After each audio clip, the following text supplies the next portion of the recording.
This is an open letter to Uncle Sam.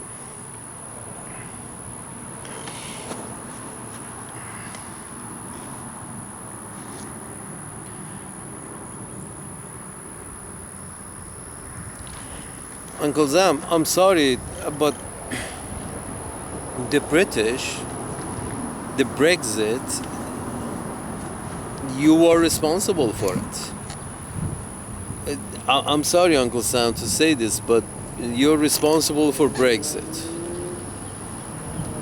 And I love you, man, but the British are bad news. Why do I say you're responsible for Brexit? Is that in order for the island to have a good relationship with the mainland right next to it, they have to have that interdependency, so they can have good relations.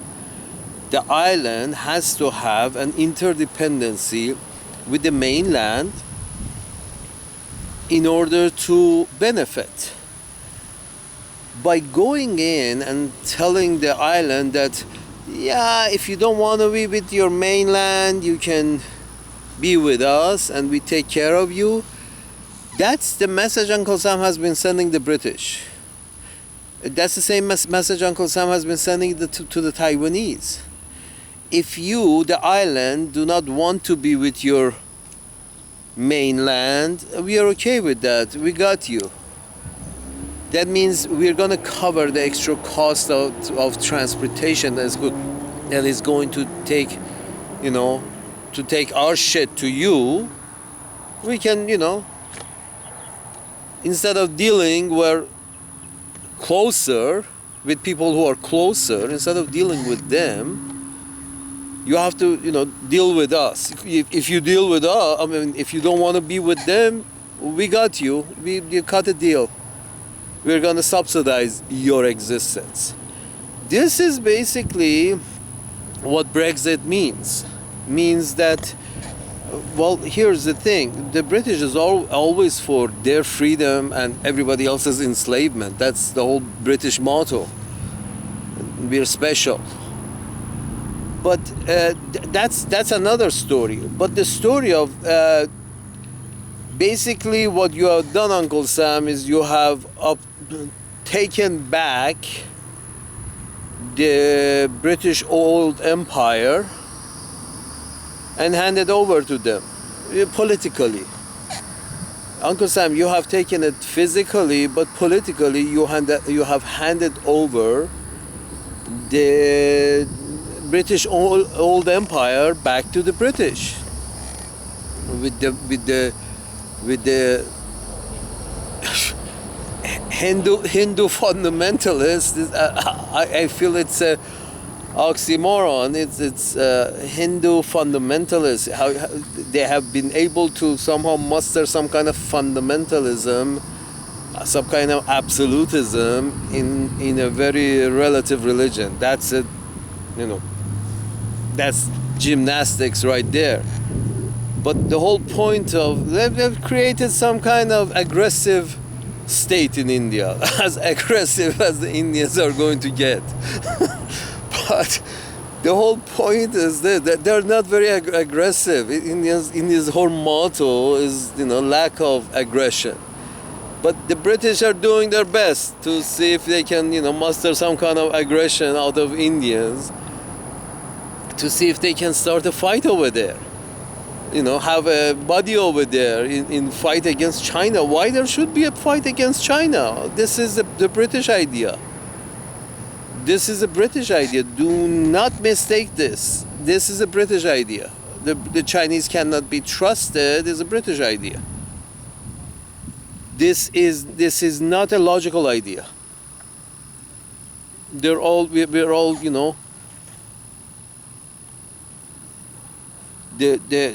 are all the results of some kind of primitive monkeys that evolved and resulted into our existence. Why would this be, those who have populated these nodes of humanity are worried, and those are worried, and they are all, everybody's worried. They're thinking about arming themselves more and more, uh, in order to do what? Defend. I mean, you guys want to, start traveling to each other's lands, and, as tourists, and finding out for yourself that the other side is not as shitty as they tell you it is. The other side, I can assure you, is not as shitty as the your media are drawing. Just start traveling. I mean, Uncle Sam, you gotta send out your citizens. You gotta send out your citizens as travelers. You can name it taking freedom to less fortunate worlds who have less of it. Send your populations as carriers of freedom, but as tourists with beach umbrellas. Start small. With very conservative countries, you can start small, but you got to start from somewhere. You got to, you got to start somewhere, Uncle Sam, and that is, you have to, because your media is very skewed. So what people see is very skewed. YouTube has become more, truthful than the media. When YouTube is more truthful than the media, then you understand that the media then is biased. Then media is biased. For a while now, I mean, it's June of 2021, and it's been many months now that Colombia, there is a revolution going on, and media it's a blackout on the media. I'm sorry, they have to bring it to your boardroom for you to recognize it. It's sort of like, are you not interested? It's not very,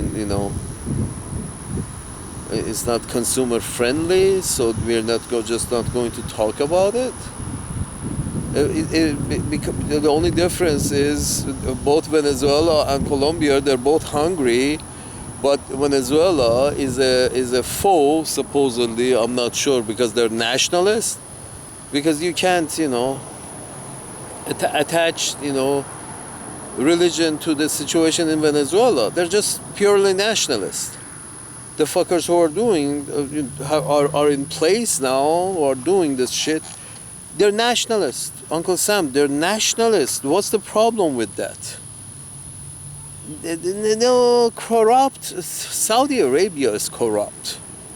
As compared to Saudi Arabia, these guys are saints. I mean, Dubai is corrupt. I mean, prostitutes come with the room in somewhere that's, on the other hand, says, we are very pious too.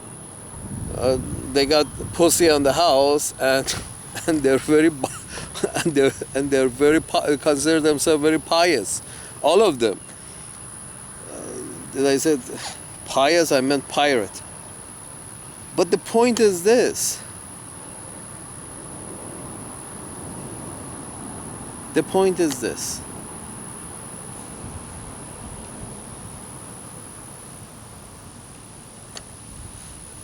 You gotta start mixing your populations together. Now here's the thing. What the Chinese are doing is correct. What the Chinese are doing is correct regarding the Urga people. Urga, they pronounce that. here's the thing. It's a population of 12 million in Central Asia. It's a landlocked piece of land. It's a ethnicity that have been landlocked for a long time. Since when the Silk Road was popular, they were visited a lot, but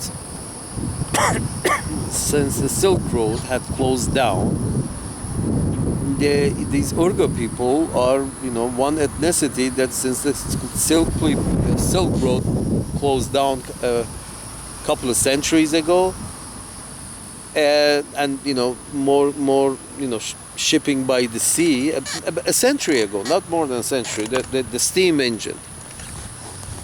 A century ago, these guys didn't see any more business and they didn't see any new people, so they're landlocked. And what happens to landlocked people, before the internet, they became very conservative because they don't see new things, new ideas as often as, let's say, coastal areas see. Coastal areas have much more trade and they might see much more of the world because travel by the sea has become, is cheap relatively because of the quantity that you can pack. So the whole point is this, that the inland people always were conservative and became conservative over time, couple of generations. Just right now, imagine that Kentucky, Virginia, very conservative, not coastal regions. Georgia, what part of Georgia that matters, that inland, that is farmland, conservative. But Oklahoma, Missouri, all conservative. Arkansas, conservative. Heart of Texas, North Texas, conservative. So the inland people become very conservative. Now imagine how conservative Oklahoma is or Missouri is, and that kind of conservatism, imagine, accumulates over 3,000 years, over 5,000 years. That is how many years these ethnicities have been there. The ethnicity of the Urga, or whatever, however it is pronounced, that ethnicity have been in that enclave, in that landlocked piece of area which didn't have any, contact with any ocean. They become extremely conservative over time, over 3,000 years of evolution, social evolution. They become more and more conservative, so their people, the liberal ones who can't do conservative, move out. And to more, again, they end up in more coastal areas, which over time, they become more liberal. It's just geography, folks. It's just geography. So what the Chinese are doing, again, is the result of what, I'm sorry to say, Uncle Sam, what the British have convinced you to do. And that is take over Afghanistan, their old colony, that a piece of Iran that they had cut off and had given identity to. The British have birthed a lot of children in the Middle East. Afghanistan is one of them. And these guys in the Urga of the Chinese, this is another one of them. Mongolia is another one. It's just landlocked ethnicities that stayed together in the middle of a very inhospitable environment because these landlocked people usually are not in very hospitable environments, because hospitable environments attracts more people, and if the environment that you choose to stay in is very inhospitable, then then you're very conservative. You're okay with the situation. You're okay with the hardship. it brings up a kind of conservatism. A certain kind of people choose to stay in a very conservative environment, a certain type of people, and those people end up to be very hard-headed. So the whole idea is that yes, you have to go and educate them. I would think that if you had a good educational system, Uncle Sam, that educational system would do the same function. Educate the inlanders not to be so conservative, not give education to the inlanders who are, over time become more and more conservative, like, the Saudi Arabians, that harsh environment, that very conservative state stayed around that, desert, very, very specific kind of people. Not everybody is suited for that environment. If there is another place that is, has less sand and more trees, you would go there. It's like, I like green. So, but the whole point is this, but the ones who stayed were conservative, are very conservative, and it didn't bother them that, it's the harsh environment. A specific kind of personality stays within an area that is harsh. Don't ask me why, but the whole point is this, that just like you have, in order to make your own people, Uncle Sam, up to date them about the world, in order to up to date your people about the world, which I think it's a good idea, why not send them as tourists everywhere in the world? Conscripts, draftees. Just send them to the world. Send them to the world. They will benefit, as you will get back good citizens. I can assure you, you will get back good citizens. Once they had a 2-year, had to, get paid to live for 2 years in some country. Doesn't matter, just pick. But the point is this mixing, even if it has to at the beginning it might seem like it's forced, that the contact is forced, that you should create more contact. At the beginning it might seem forced by some people, but over time I can assure you this becomes a national pride, this tourism business, because of so much value it adds to an individual if the individual has seen there is more than one way of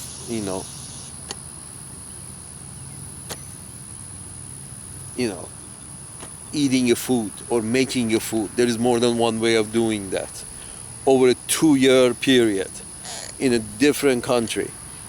Learning a new language, having to learn a new language, 2 years of practice, eventually you will get it.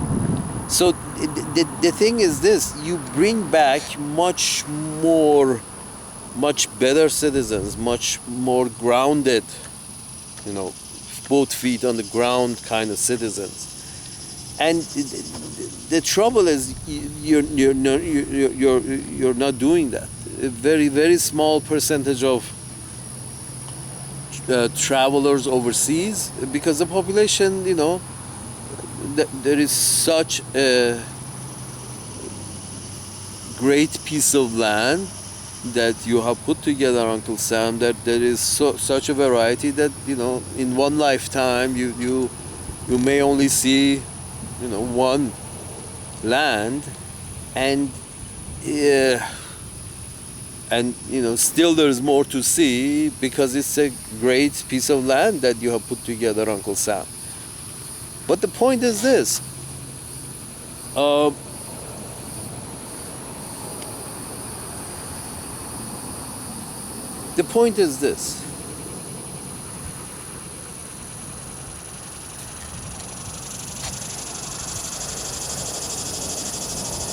you have helped the British put together back together their empire. Now they have influence in Iraq. Now they have influence in Afghanistan. They never let go of Diego Garcia. They never let go of the Malvinas. They have the Gibraltar. And you helped him. They didn't have much force themselves at that point, but you helped them to take back their empire. And New Zealand and Australia and Canada are always there. Those are we eliminated any choice the locals had by by eliminating the locals. So because of a lot of it by your help, Uncle Sam, the British got their old empire back, and now they feel that they don't need to be part of the mainland. It's like, no, we got a big penis. We can exist on our own. Even if we have to import our tomatoes from Australia. It takes a while, but it'll get ripe. That's the way we like it. This is the thing, Uncle Sam. If you let the British not have their empire back, didn't help him, have kind of influence that they are having now in a lot of countries in the world. The Arabs, there was a documentary I just saw that the Arabs basically, any of these sheikdoms, they actually have, they invite very openly advisors from the British Crown to come and talk and about how we are and how's the future and how's the future is going to be, and literally out in the open, sort of, yes, I know the limits of my power. There is a big penis over there who's very cozy with another really, really big penis. So that would be Uncle Sam's penis. But the whole point is this: because of this friendship, they actually, they are actually getting their orders out in the open. Well, I mean,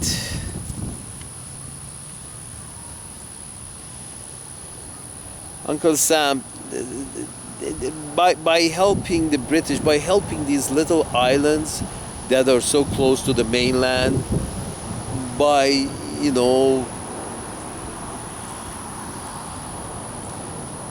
by making them interdependent with yourself, turning them against their mainland.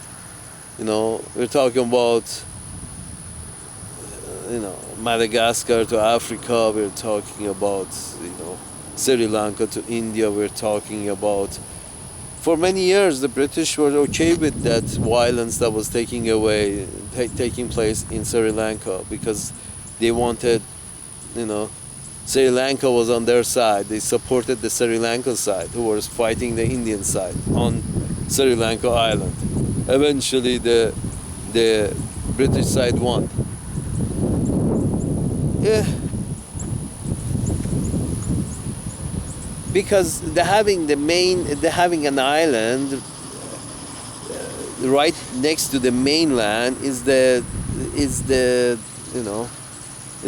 ideal way. It's the ideal way of keeping the mainlanders kind of under control, sort of like, yeah. Although these guys are close to you physically, but they're close to us politically.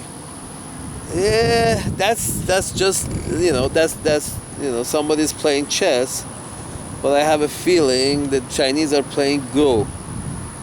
So, folks, the only way this thing will end well is start sending tourists to each other's countries. Mandatory. No other expense is more important than this. Keeping peace in the world is the most important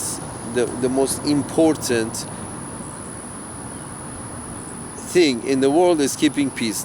The democracy is not important. Democracy in whatever formula that you can come up with, that you think you have come up with, that is great. Such great formula, it's creating chaos around the world because, oh, we elected, one of them was bad. Yeah. He was here for a decade, but it was real bad, shitty. But we gave him 2 decades, we gave him a decade to run the most important, the most, why? How? There was no more intelligent person than George W. Bush to give the keys to. There was no more intelligent person in the land. I mean, we have a tribe. You have a tribe. I'm just observing, but you have a tribe, and the most intelligent guy that you could find to give the keys to such a great power, economic and militarily power of the world, and give the keys to not a, let's say, not a bad guy, just the average George, that for the next 3 presidents they just have to try to clean the shit, that the mess that he made.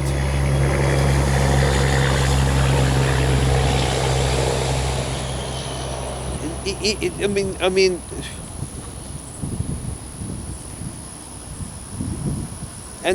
this is all because they couldn't work out the numbers with Saddam. It was a question of, okay, what will it take for you to, we can do business.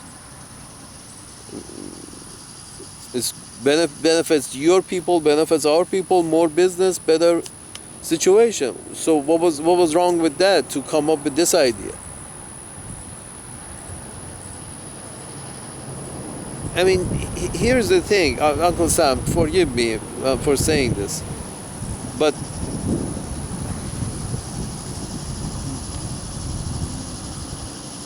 Israel an ally.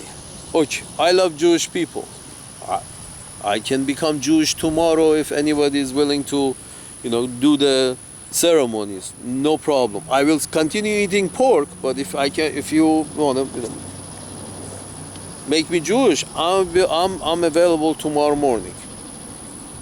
But the point is this, my Jewish friend, my Israeli friends, Uncle Sam, you have a very close pink skin footprint in the corner of West Asia. There was no islands over there. You see what I'm saying? You got the British next to Europe. You got we had the Taiwanese next to the Chinese. You got Madagascar next to Africa. You got the Dubai in front of the Persians. It's sort of like.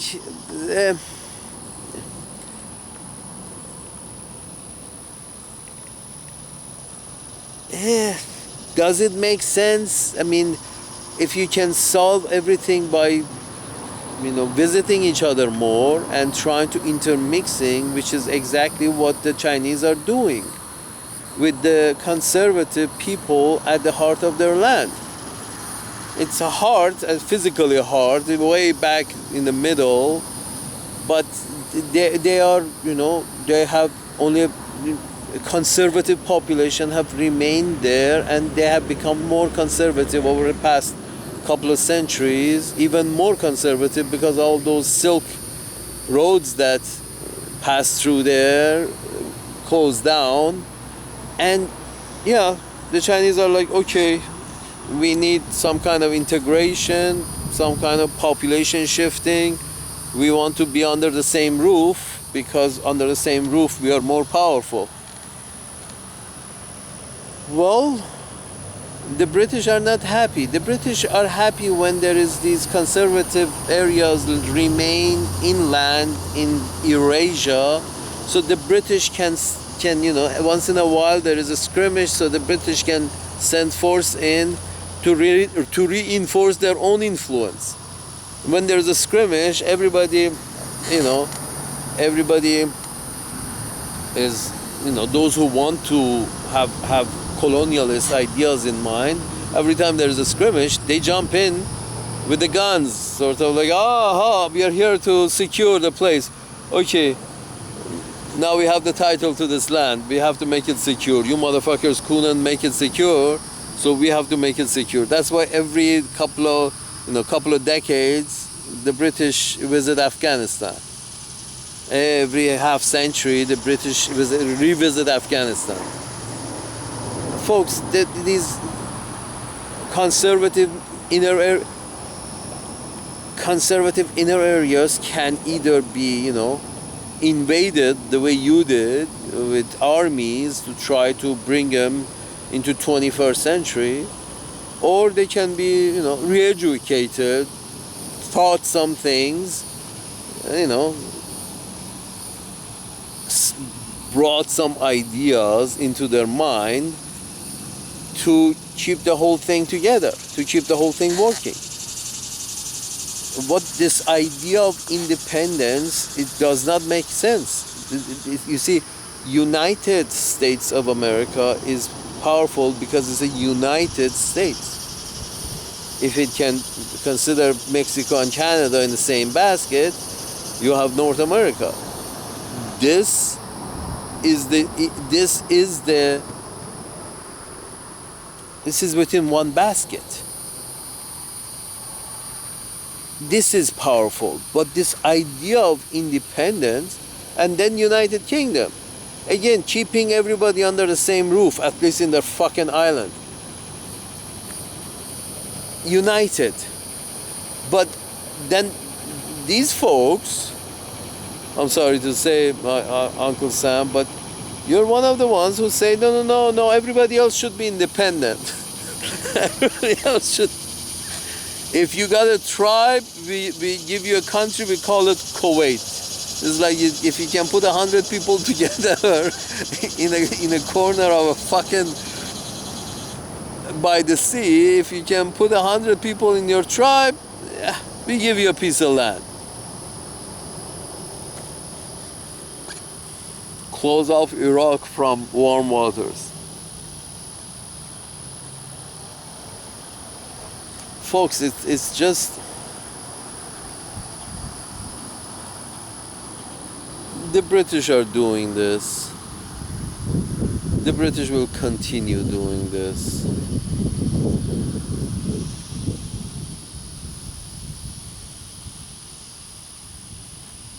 And Uncle Sam, you should not help the British. And the whole idea of the hearing, the rebroadcast of, live broadcast of British international news for an American audience is preparing American audience to accept a certain global perspective. And the certain global perspective is us first. We must have the biggest penis. This is going to, with the creeping movement of the AI, it becomes a joke. People's lives becomes a joke because you saw that, apparently the Israelis are producing, selling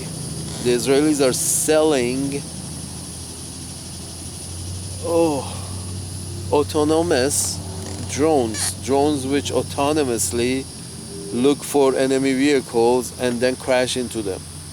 That's no longer, that's a robot attacking humans. Folks, that's robots attacking humans.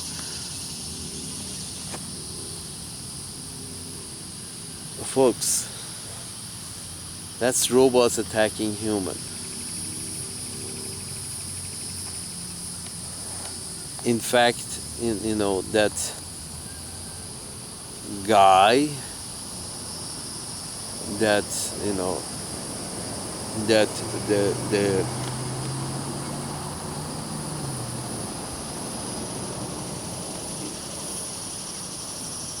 probably the incident in Iraq was also one of these drones. They're selling them, so they already have produced a product from AI. My Jewish friends, oh fuck, somebody must everybody should sit down and start talking. Forget about the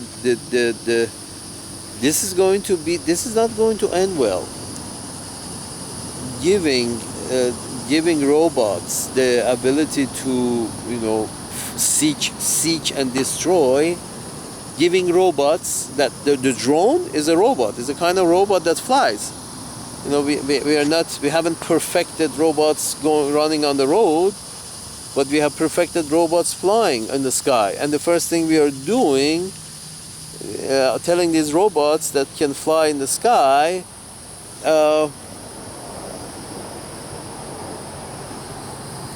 search and destroy other human beings.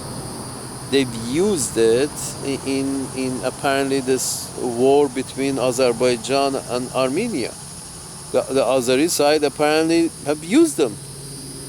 They bought them apparently from Israelis and they used them. So literally they've sent autonomous robots into the air, flying around and looking, recognizing humans, a group, a car, a vehicle, an armored vehicle or whatever, but there are humans in there. So there is this idea that the robot actually seeks the human who are in that vehicle, seeks the vehicles which humans are in it, and seeks it and goes and blows them up. So we already have had kills in a war by robots killing humans, but with robots killing humans.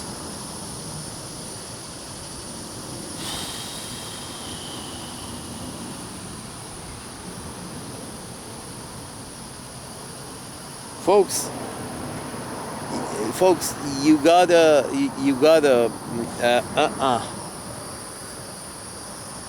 this is bad. You want to jump in and put some kind of legal framework in right now. This is what Elon Musk was talking about. This is what he was talking about. I try to warn them. This is bad. If we normalize the killing of humans by robots, by search and destroy robots, if we normalize that, I'm trying to say some kind of court system has to be formed and bring these guys to justice. The guys who use these robots to kill humans overtly. This is giving permission to robots to search and destroy humans. The whole idea of there are 3 laws to robotics, and first law is do not harm a human, second law is do not harm yourself, and whatever the third law was. But the point is,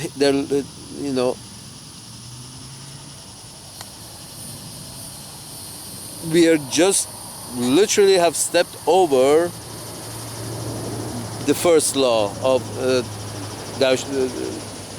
the robot cannot kill a human. Just right out the window. Oh, and the robot, the third one was the robot, cannot harm himself or whatever. Cannot let itself to be harmed. Something like that. But the point is this: we have already stepped over the first in the war, in between Azerbaijan and Armenia. So if this takes place in a large scale, it would be sort of like everybody's drones are circling in the sky looking for their enemies to hunt. It's gonna be a very uncomfortable environment, don't you think so? Just opening that can of worms, it's going to be a very uncomfortable environment if you allow such thing to go, unrecognized and unpunished. This is the first one, the major one that we know of. Up to now, I'm sure they've used them often, but this is the main one that has to be, drawn. The line has to be drawn here, that this is illegal. Drones hunting humans, even in the battlefield, is illegal, shall be illegal.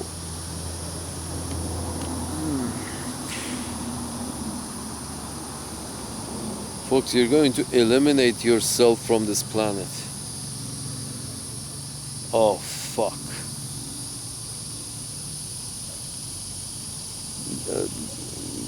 My Uncle Sam, the only solution is exchanging of people. More travel, more tourists. You have to keep sending tourists. You have to recruit people and send them out. And here's another thing, Uncle Sam.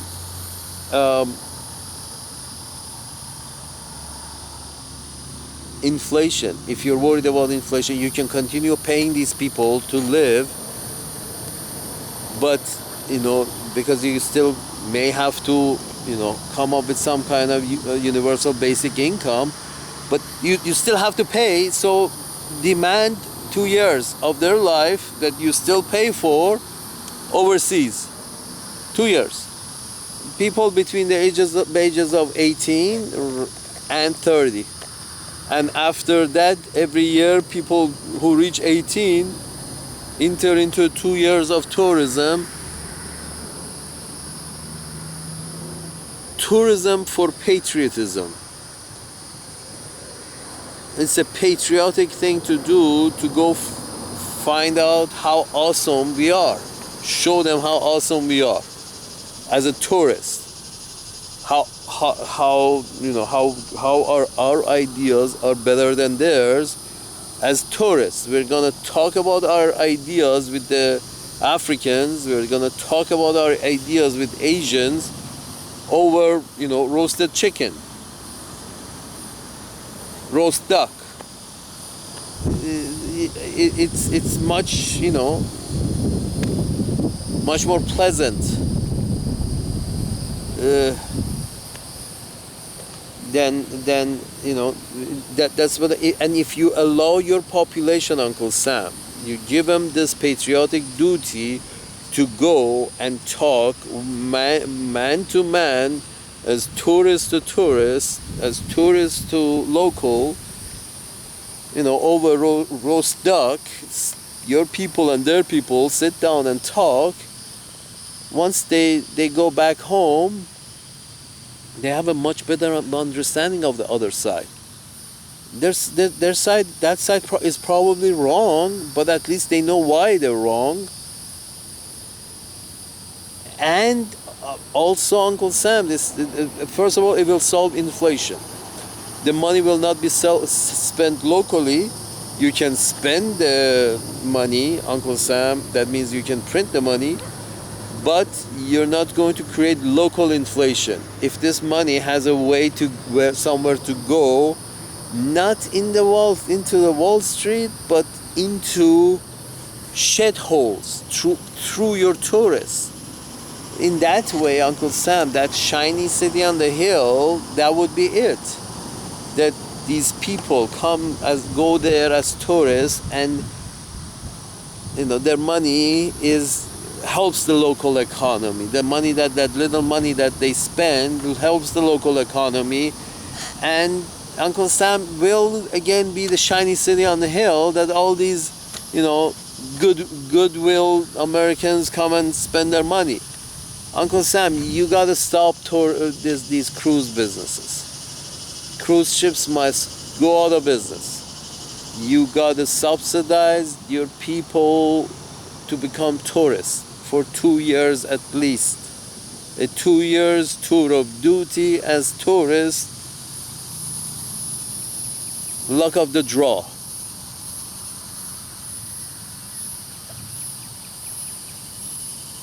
And if there are countries doing a little worse economically, maybe they can be, pushed a little, to take in a little more of your tourists, because, that they can really use the help. Folks, it's you can catch a lot more. You can. You can catch a lot more flies with honey than you can with shit. Even flies prefer honey over shit. The whole point is show the love, Uncle Sam. Love doesn't go with guns, Uncle Sam. Guns don't take love anywhere. Tourists take love everywhere. Guns don't take love everywhere. I wouldn't be surprised that many of these tourists actually,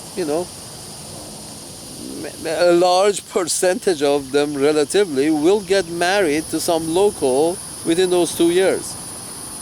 And it doesn't matter whether they return to Uncle Sam's land or they stay there, it doesn't matter. It's going to be another thing, another integration that holds you together, holds countries together, so nobody fights because they have these connections. That's the whole thing. The more connections you have, there is less chance of fighting. You want to increase your connections, just like your internet connection is all connected. If you can actually connect your humans through blood, if necessary, by actually by encouraging them, not encouraging them, just letting them be. They're kids, they're young kids. They may get together, but the point is that there is chances of it. But the point is this: even better, those who don't marry the locals and return, they still speak a second language, have seen another perspective in life, probably seen some shitty things, and once they return, they will be extra appreciative citizens of your land, Uncle Sam. They will be extra appreciative, and they will be, you get very good citizens, Uncle Sam, if you give them that chance to spend 2 years of their life in another country. Doesn't matter. Chad. Just spend 2 years of your life in Chad on behalf of Uncle Sam, because you love Uncle Sam and Uncle Sam loves you. Now go tell Chadians about freedom of choice. Go teach them. You can do that, right? You spend 18 years in our educational system. Go tell them about the Constitution, our Constitution. But the point is this exchange is good. It's good for everybody, all sides. And all you have to pay these young people is a measly salary of whatever you pay, a regular soldier, a draftee into the army. Whatever you pay them, you pay these guys. Whoever wants to go there into the army, welcome to go. If you want to go become tourists, we pay the same. Yes, and you're hoping that 90% become tourists, because army is automated. Eventually it's going to be one man pushing one button and all the drones come out in air, on land, in the ocean, underground. You see, it's going to be, you know, the minister of war has got one button, and if whoever is in charge tells him to push this button, pushes the button, and then everybody go to the center of the earth, because in a few seconds the surface of the earth is going to be unlivable. Let's push that button. That's eventually going to come down to that, with all this automation. So before the general has that thing, pushes that button, please make a lot of tourists out of your citizens, send them around the world on a 2-year mission, just what the Mormons do. Exactly what the Mormons are doing. Please do exactly as the Mormons are doing. 2 years of every young man. You can have a woman as well. The Mormons don't do women. I guess they don't do women. But 2 years of every young man and woman has to be supported by the society at large. I mean, somebody pays for these young Mormon kids to go spread the message. Whoever pays for that, whatever kind of organization the Mormons have been able to put together to pay for that, what they do of supporting, paying the young people to, you know, spread the word. Go live in a very modest fashion, but spread the word. Uncle Sam, that's exactly must be your message to your young people. Here is a modest salary of a soldier. You go live abroad, and after 2 years you get, the locals are going to, you know, his salary is going to help, this tourist salary is going to help the locals a lot. You, Uncle Sam, are going to not have inflation problem, or have less of an inflation problem. It helps keep the dollar as the international reserve. Uncle Sam, if you do this, this is going to be by injecting dollars into local economies with your tourists, you're going to be able to keep dollars as international reserve currency. Because, you know, locals are using. Locals need it. Locals are trading with it. Honduras. So Honduras is basically has been dependent on Uncle Sam for cash, literally. So to do that, well, Hondurans went about it in a hard way. You know, all the, you know,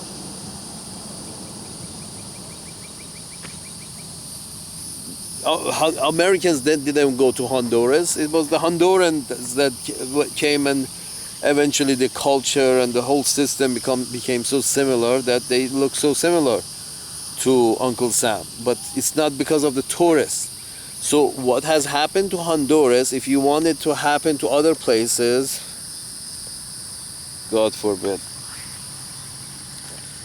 No, at least you can prevent that from happening by injecting the local population of the world with some cash from your tourists.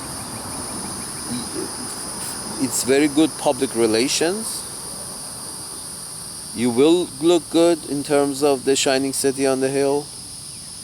Good public relations. Your people get to know the locals. And whether they stay there, if they stay there, find a way to stay there, get married, stay there, start a business, stay there, whatever. If they got it, got it. Even if they didn't stay there, when they return, they are, you know, they are another person in your society that has an idea about a different perspective in life. And that's always a good idea. The more you know, the more you force your citizens to know the the safer they are, the safer everybody is, the more understanding everybody is. The citizens, your citizens that you do get back, Uncle Sam, those citizens that do return and don't stay there after 2 years, those are going to be very solid citizens. I can assure you, they're going to be very solid citizens. Because nothing makes people appreciate peace and harmony than seeing a lot of shit. And in those lands that are a little less smart, there is a lot of shit. And if one sees that shit for a period in their life, one becomes very appreciative of any degree of shit that is a little above that shit. So the tolerance of people goes up. I'm sure, less suicide and less homicides and less. I can assure you, Uncle Sam, your society is going to be one of the best in the world. Then if you do this, Uncle Sam, and then you have the gun laws, fine, no gun laws. After 2 years of this kind of service, you don't need any gun laws. You send people on a journey of citizen, as a tourist to live. Somebody, Joe just graduated from high school and he's sent to Kuala Lumpur, Malaysia. Not very dangerous, Kuala Lumpur, Malaysia. Or Delhi, India. Imagine, just by the luck of draw, Joe from Minnesota was on, got paid the same as a soldier, but his job was to just live in New Delhi, India for 2 years. Uncle Sam was paying him as much as a soldier, but his job was to just, his expectation was do whatever you like. You want to go study, you want to enter into one of their, you're 18, you just graduated high school, you want to enter one of their universities, you want to enroll into a language class, or you want to just go straight to the beach. Go right ahead. Just a small salary is paid for Joe's existence from Minnesota.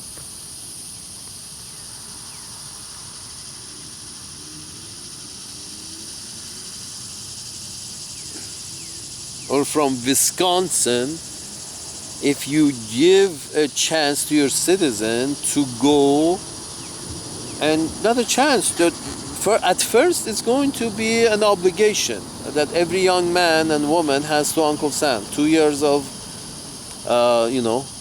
draft into Ministry of Tourism. Go ahead. Go overseas. Luck of the draw, wherever it lands you. And Joe has spent, can you imagine what would George W. Bush, how would his mind work if George W. Bush had, or Dick Cheney, if any of these guys, or Rumsfeld, if any of these guys had to spend 2 years of their life between the age of 18 and 20, they had to spend in a different country that is probably a shithole. So imagine George Bush ended up in New Delhi. Imagine Rumsfeld was his 2 years he was in Chad, and imagine Dick Cheney for 2 years he was in Kuala Lumpur, Malaysia. And you're thinking to yourself, if these three have had 2 years experience in these places. Do you know how much can you imagine how different a personality each one of these guys would have had? Just personality wise, just expectation wise, just perspective wise. Do you think 2 years living in such drastically different places than suburban Texas back home? It would be much different.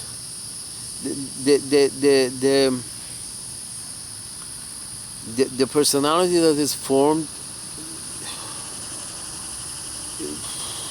it would be amazing, because 2 years of contact like this at that young age widens the perspective a lot more than we can imagine.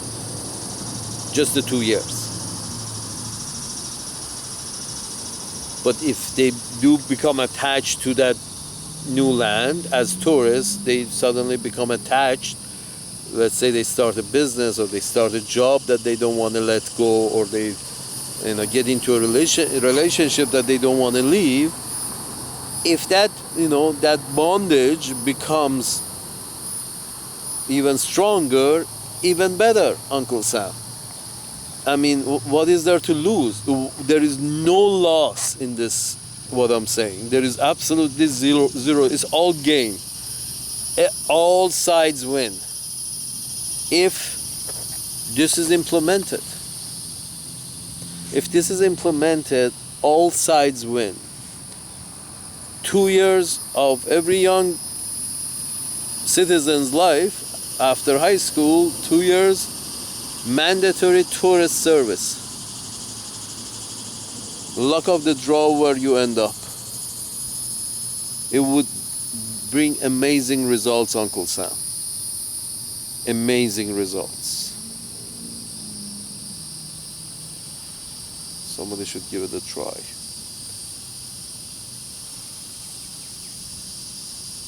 I mean, Miss Greenie, Marjorie Taylor Greenie, such personality would not form if she had spent 2 years in, let's say, if she had spent 2 years in Angola, or if she had spent 2 years in France, or if she had spent 2 years in Turkey when she was 18 to 20, this lady, Miss Greenie, is Mrs. Greenie, is such personality would not be formed. Such personality would not be accepted. Personality that says,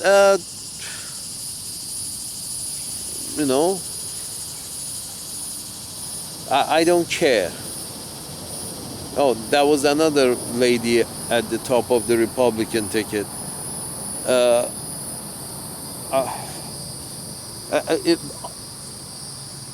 It's just because I haven't seen much.